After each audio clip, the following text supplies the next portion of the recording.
Okay, and let's wrap up this episode 14 of the Disco Cosmic with our Rising Sign Tarot Scopes. I'm going to be using right now I'm going to get down and dirty. Just fly through. We're just going to fly through. Pull a card. What does it mean to you? I'll let you know where Saturn is, which house it's in.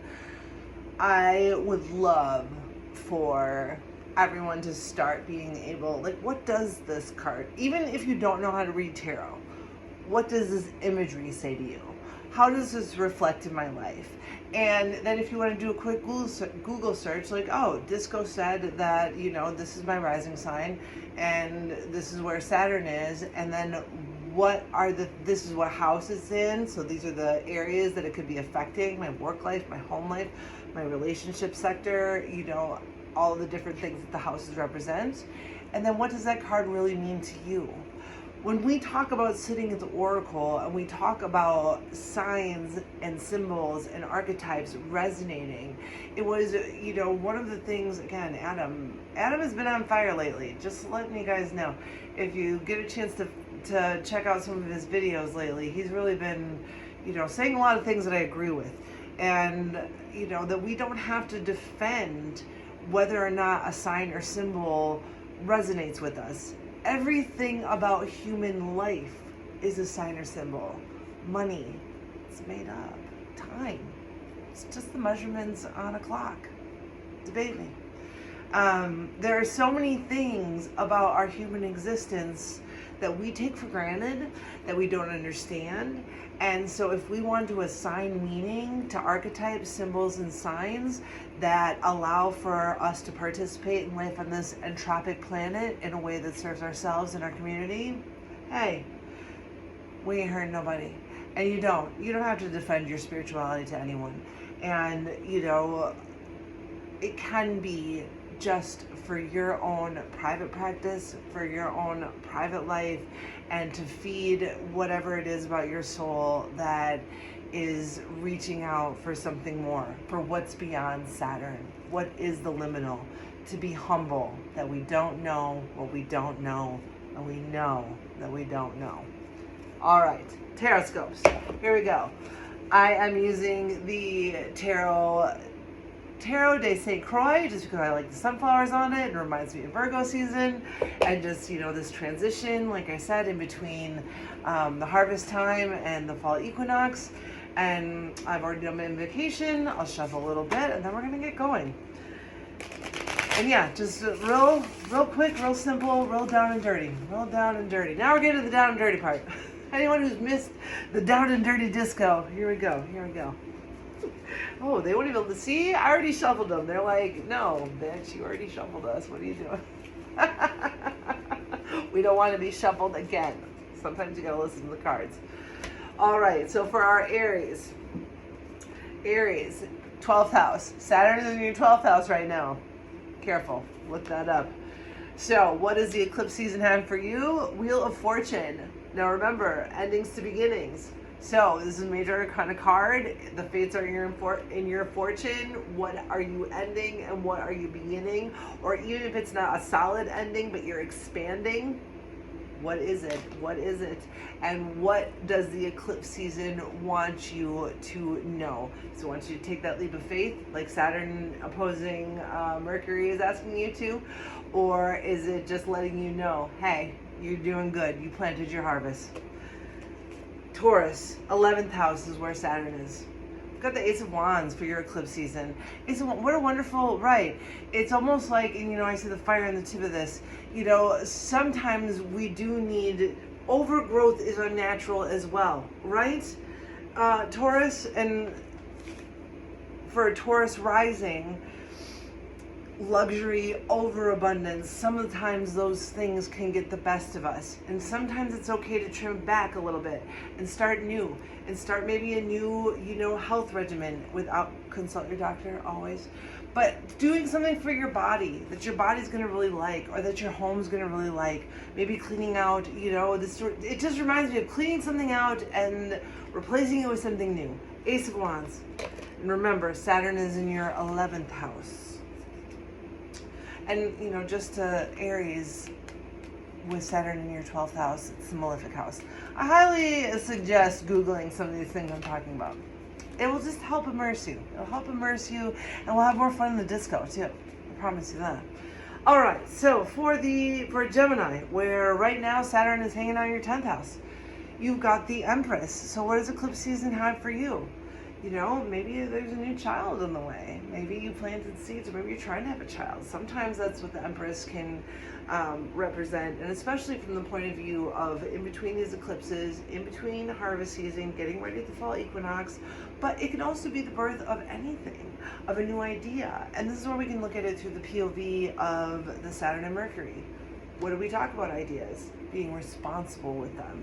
Not just throwing them around willy-nilly, fun, super flirty, you know, but maybe not all that reliable, you know, Gemini style, Mercury style, but maybe in Mercury mixed with a little Saturn style. Right. What are some really, really wonderful, pragmatic ideas that we can form and bring with us into this next season as everything starts to quiet, everything starts to get, you know, maybe there's new plans for your children, maybe there's new ways that you can deal with them. What are you going to get rid of and plant, or what are you going to grow on, and how are you going to keep the cycle of astrology moving as you participate in it? How are you going to honor? How are you going to honor that? And also remembering Saturn in your 10th house. So Cancer, rising sign Cancer. For this eclipse, you got strength. So there's been nothing easy. That's what I feel like for this card. There's been nothing easy about this summer. There's been nothing easy for you Cancers in the Mercury retrograde.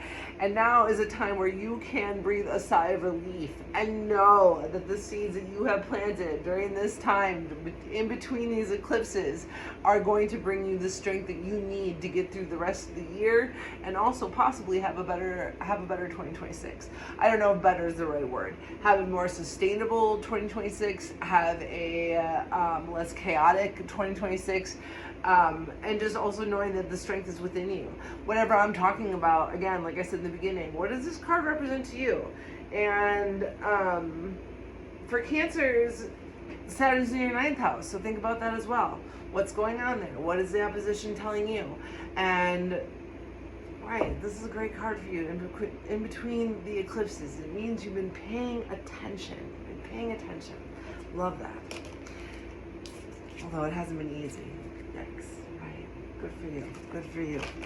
Cancers. All right, Leo, 8th house. 8th house is in Saturn. Again, just like the 12th house, it's a malefic house. It's also where Saturn takes its joy. I don't know.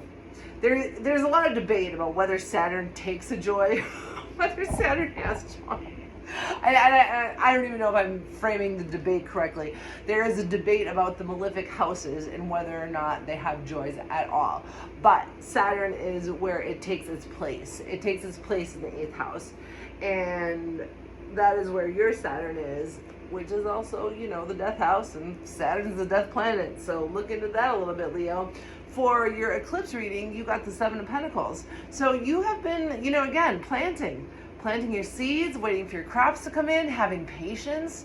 Maybe there's been something you've been working on all summer, and maybe you won't see the fruition of it until next year or the year after. Patience. And eclipse seasons, you know, these eclipses and these transits, I mean, this is our whole life, right? This is a blueprint for our life.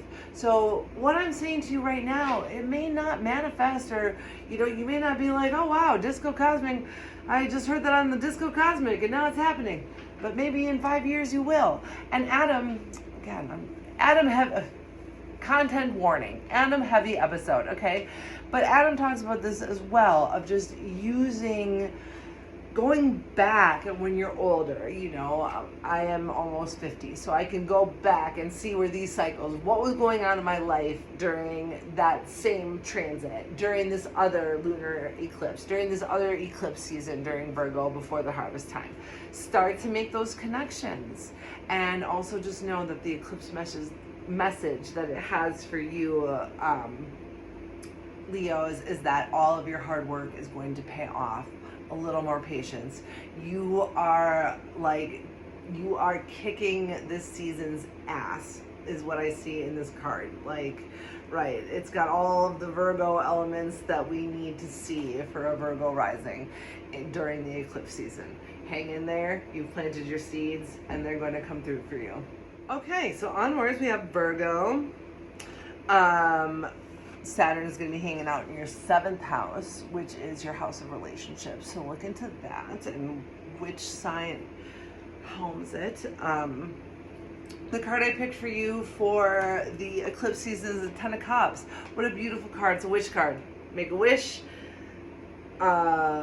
Virgos, that is a motherfucking spell, and in the disco we know that's real, but this is, you know, also about completion. And as we talk about the harvest season, we talk about going before we go into the fall equinox, you know, whatever you have tried to grow and to make happen over this, you know, before winter, over the summer, maybe you had big plans, or maybe you had, you know, things you had to pull off, they all ended wonderfully. So eclipse to eclipse, right? Keep your hopes high, keep wishing your wishes, and keep on your path. There's something stellar going on for you, Virgos, and that is what is coming through to me about your time in this eclipse season. It has only made your ability to bring reality into fantasy and vice versa in this most beautiful Virgo way a reality, right? It's not just a dream, it's a reality. So I love that for you, especially with dream, you know, Saturn being in dreamy Pisces. We have to remember that too. And you know, Virgo is not always, you know, the happiest. It's not always the happiest dreamer, right? Virgo likes everything to be, you know, all the T's are crossed and all the I's are dotted and everything else. But this almost says like, you know, you let your hair down a little bit, Virgo, during this eclipse season. And maybe that was a lesson for you and it paid off. So just knowing that, and knowing that, right, Saturn is in your 7th house. Libras for, we have the 3 of Cups. Oh, right. So this eclipse season really is saying to you that your friends, did I just snort before? I don't want to just ignore that I snorted. Acknowledge.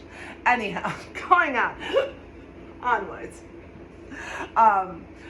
It's really during this eclipse season, if you've had any doubts, Libra risings, if you've had any doubts that your friends don't have your back, they 100% do, and they celebrate you, and they continue to celebrate you. And even if you have been overwhelmed with work, maybe you've lost touch with some people, maybe, you know, during the winter months we all kind of calm down and get quiet, or even February. Nothing fantastic happens in February, right? But reach out to a couple of those friends. Reach out to them and say hi. I'm thinking about you too. You know, and just know, if you've had it right, I really didn't just feeling that for Libra risings. If you've had any doubts about your friends and how much they love you, they love you. They are by your side. They are trying to hold you up. They want to celebrate with you. Just get in touch with them. All you have to do is reach out. And for you, Saturn is hanging out in your 6th house, which is your health issues and health problems. So just be aware of that as well. Again, Google's your friend, books are your friend. I have some other books I can recommend. Charles Aubert is always going to be my go-to if you want to learn the basics of the houses, but that's your little clue, Libra risings. Scorpio. Eclipse season, 4 of Wands. You had such a happy, like, cozy little home. And, you know, whatever happened between that full moon and the new moon with the solar eclipse, you are really setting the tone and sowing the seeds to have a happy home, to have a happy, stable, wonderful home. And again, using the signatures of Virgo and the eclipse season, and that it really is a time to reveal our beginner's mind. We can go back to the innocence that maybe we really need to feel in our home again.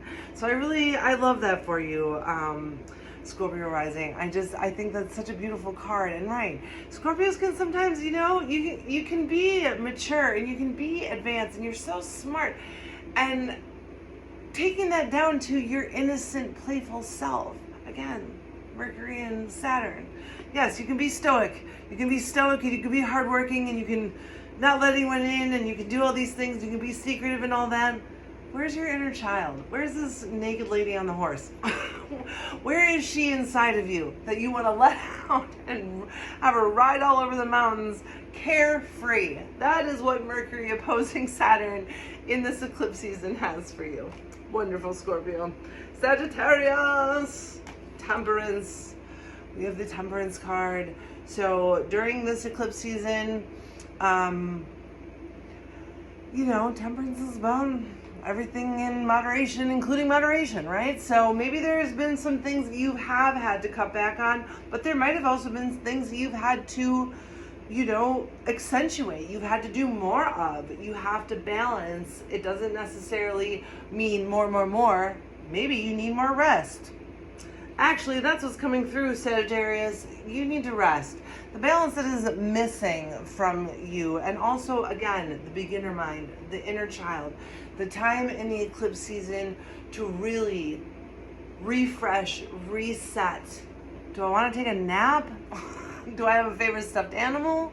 Sagittarius, I urge you to get in touch with that inner child. All right, Capricorn risings. Oh, sorry, Sagittarius, also Pluto. Saturn is in your 4th house. Capricorn rising, 6 of Wands. Oh, I swear I didn't put it there. I have a Capricorn rising. 6 of Wands, what a wonderful card, from eclipse to eclipse. And no, I haven't had an easy eclipse season. I have not had an easy summer. I have had a very Saturnian eclipse season, a very Saturnian summer, a very, you know, I am very much looking forward to the fall equinox because a lot of things have finally fallen into place for me that I don't have to worry about anymore, and I have planted the seeds that I need to plant in order for me to have a successful life for myself and do the best for my community in the future. I have done my best, and I say it all the time, and I'll say it again. Astrology is one of the things that I use to get there. It is, and again, I get to choose which symbols and which archetypes and which signs resonate with me. And astrology has most definitely helped me prepare for this time. Even when, you know, with Saturn being in Pisces, I made that dreamy little video sequence last week because that is absolutely how I felt. Coming through, you know, you can already start to feel kind of the eclipse energies, and I also felt, you know, that Saturn and Mercury opposition yesterday. I can feel myself kind of coming out of that fog. Again, as a Saturnian, Saturn in Pisces is not an easy place for me to be. As a person who has their natal Mercury in their 9th house, home by Virgo, with giving Saturn like almost like a little pep talk, like hang in there, bud. I know, I know it's rough. You're gonna be okay. 6 of Wands, victory. Right? It was really hard. And maybe other Capricorn risings, please share in the comments, you know, what your experience in the eclipse is. But if you truly listened, and you can even go back again, like I said, go back and see what was your life like during these other eclipses.